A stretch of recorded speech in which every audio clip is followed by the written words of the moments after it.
Atos 5.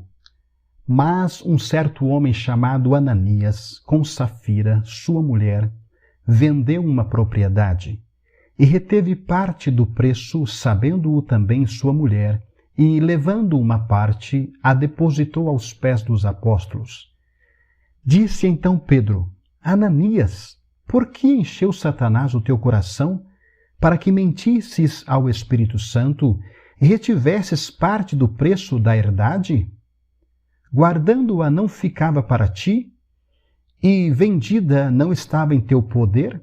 Porque formaste este desígnio em teu coração? Não mentiste aos homens, mas a Deus. E Ananias, ouvindo estas palavras, caiu e expirou. E um grande temor veio sobre todos os que isto ouviram. E, levantando-se os moços, cobriram o morto e, transportando-o para fora, o sepultaram. E, passando um espaço quase de 3 horas, entrou também sua mulher, não sabendo o que havia acontecido. E disse-lhe Pedro: Dize-me, vendestes, portanto, aquela herdade? E ela disse: Sim, portanto. Então Pedro lhe disse: Por que é que entre vós vos concertastes para tentar o Espírito do Senhor? Eis aí a porta os pés dos que sepultaram teu marido, e também te levarão a ti. E logo caiu aos seus pés e expirou.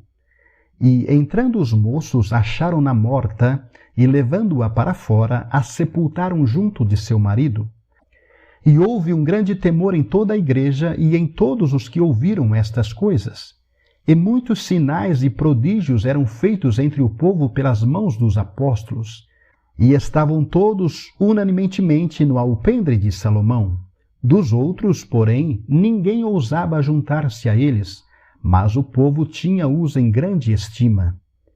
E a multidão dos que criam no Senhor, tanto homens como mulheres, crescia cada vez mais, de sorte que transportavam os enfermos para as ruas e os punham em leitos e em macas, para que ao menos a sombra de Pedro, quando este passasse, cobrisse alguns deles. E até das cidades circunvizinhas concorria muita gente a Jerusalém, conduzindo enfermos e atormentados de espíritos imundos, os quais eram todos curados.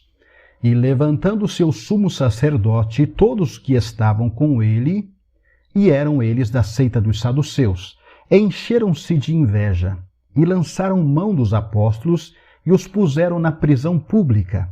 Mas de noite um anjo do Senhor abriu as portas da prisão e, tirando-os para fora, disse: Ide e apresentai-vos no templo, e dizei ao povo todas as palavras desta vida. E, ouvindo eles isto, entraram de manhã cedo no templo e ensinavam.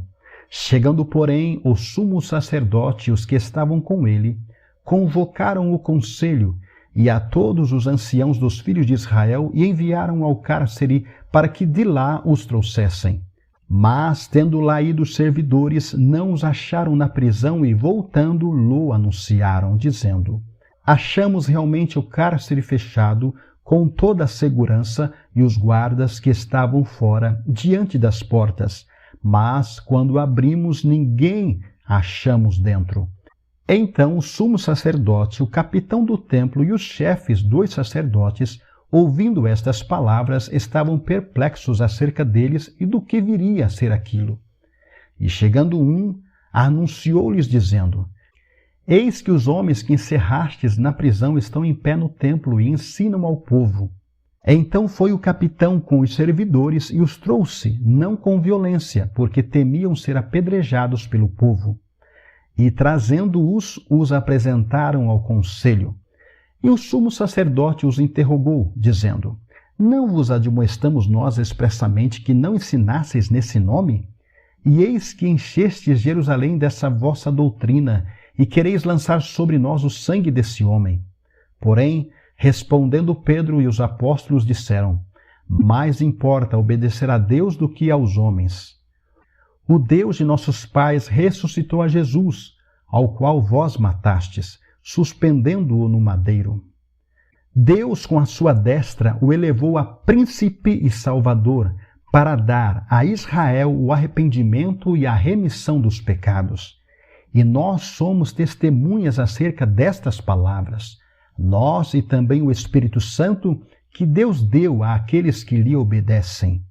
E, ouvindo eles isto, se enfureciam e deliberaram matá-los. Mas, levantando-se no conselho um certo fariseu chamado Gamaliel, doutor da lei, venerado por todo o povo, mandou que por um pouco levassem para fora os apóstolos.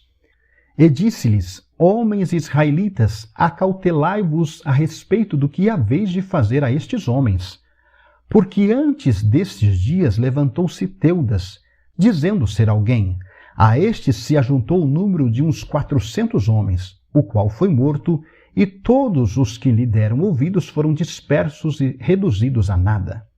Depois deste levantou-se Judas, o galileu, nos dias do alistamento, e levou muito povo após si. Mas também este pereceu, e todos os que lhe deram ouvidos foram dispersos. E agora digo-vos, dai de mão a estes homens, e deixai-os, porque se este conselho ou esta obra é de homens, se desfará. Mas, se é de Deus, não podereis desfazê-la, para que não aconteça serdes também achados combatendo contra Deus. E concordaram com ele, e, chamando os apóstolos, e tendo-os açoitado, mandaram que não falassem no nome de Jesus, e os deixaram ir. Retiraram-se, pois, da presença do conselho, regozijando-se de terem sido julgados dignos de padecer afronta pelo seu nome. E todos os dias, no templo e nas casas, não cessavam de ensinar e de anunciar a Jesus Cristo.